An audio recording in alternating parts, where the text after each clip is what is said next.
Hola, mi nombre es Isabela Patiño. El mío es Fabio Giraldo y el día de hoy vamos a hablar de lo que es la eliminación de los tres ceros al peso colombiano, enmarcado a lo que es la teoría de la neutralidad del dinero desde el punto de vista económico y de mercadeo. Y tenemos en cuenta lo que es el caso de México. Hablando un poquito acerca de los nuevos pesos mexicanos, vamos a empezar a contar la historia de cómo en México sucedió la eliminación de los tres ceros en su moneda. Entonces esto empieza desde el año 1993, cuando se vio un cambio importante en México porque entró en vigencia el nuevo decreto para la nueva unidad económica,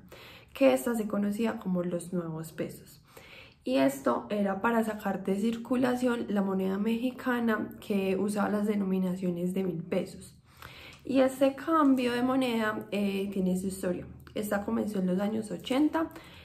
cuando el presidente Miguel de la Madrid estaba en su cargo. Y el país estaba afrontando una serie de crisis económicas que lo que habían hecho era que habían devaluado el peso. Entonces, por lo tanto, en 1985 comenzaron a distribuirse las monedas y los billetes con denominaciones de miles de pesos, y esto lo hacían para enfrentar la inflación de precios. Es decir, que a inicios de los años 80 ya habían billetes de 1, 2, 5, 10, 20, 50 y 100 pesos. Pero con la crisis económica del año 1985 comenzaron a imprimir monedas y billetes por 1.000, 2.000, 5.000, 10.000, 20.000, 50.000 y 100.000 pesos, pero eso era debido a la inflación. Así fue que para el 18 de junio de 1992 el Banco de México anunció la emisión de la nueva denominación que entraría en circulación el 1 de enero de 1993, a la que se le llamarían los nuevos pesos y se simplificarían los miles de pesos solo por unidades. Durante varios años, hasta el año 1996, se hicieron varias campañas de información sobre las llegadas de los nuevos pesos para que la gente se concientizara y aprendiera a conocer estas nuevas denominaciones. Así fue entonces cuando para el 1 de enero de 1996 se dio por terminada la introducción a los nuevos pesos, y a partir de este momento ya solo se les llamaría pesos. Por lo tanto, la aparición de los nuevos pesos solo es una pequeña parte de acoplar a la economía mexicana al mercado internacional, lo cual requería simplificar las cuentas tanto para los mercados locales como para los mercados internacionales. Ahora considerando este tema, pero desde el punto de vista colombiano, hablando un poquito de historia, él ya se había mencionado por allá en el año 2000 por parte de lo que fue el Congreso de la República y un senador en su momento llamado José Jaime Nichols, que lo que buscan era cambiar el peso por el nuevo peso, pero pues la propuesta no dio sus frutos. Fue por allá en el año 2000 donde se volvió a retomar, pero esta vez encabezada ya por lo que era el gobierno nacional y el Ministerio de Hacienda y Crédito Público, donde los que defendían esta propuesta lo hacían más que todo porque decían que lo que haría era simplificar o mejorar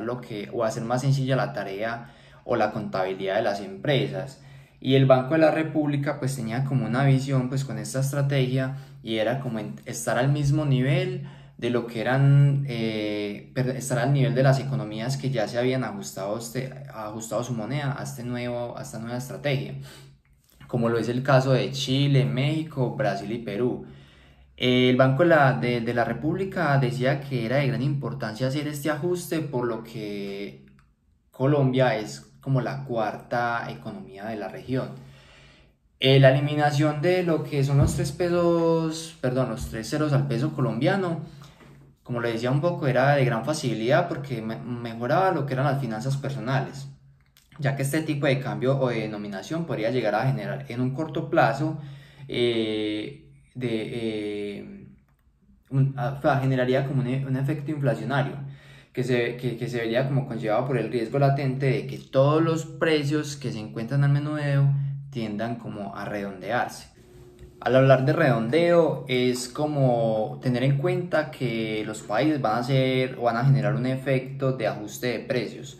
y eso se haría más que todo porque muchos agentes económicos lo que harían es acercar el precio de los productos a valores cerrados. Y al considerar esto, pues es una situación que podría provocar un repunte transitorio en lo que es la tasa de inflación. Bueno, con respecto a esta iniciativa pues de la eliminación de los 3 ceros del peso colombiano,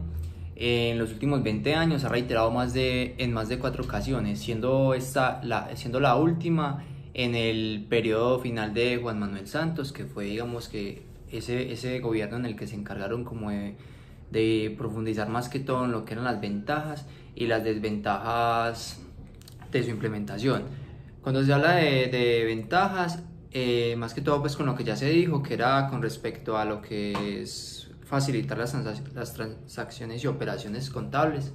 que se realizan entre organizaciones y el pueblo en general. Todo le apuntaba pues más que todo a que quería como lograr aumentar la competitividad del país. Considerando estas ventajas,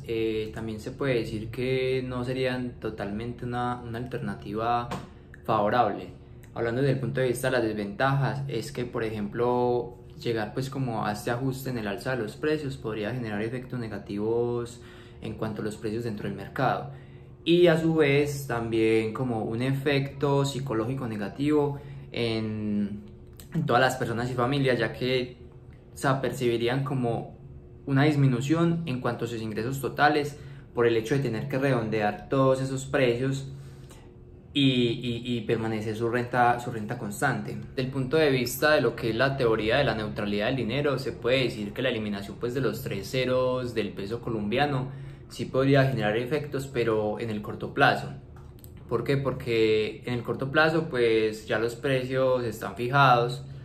entonces hacer este tipo de cambios sí podría generar un potencial crecimiento, digamos, en la economía.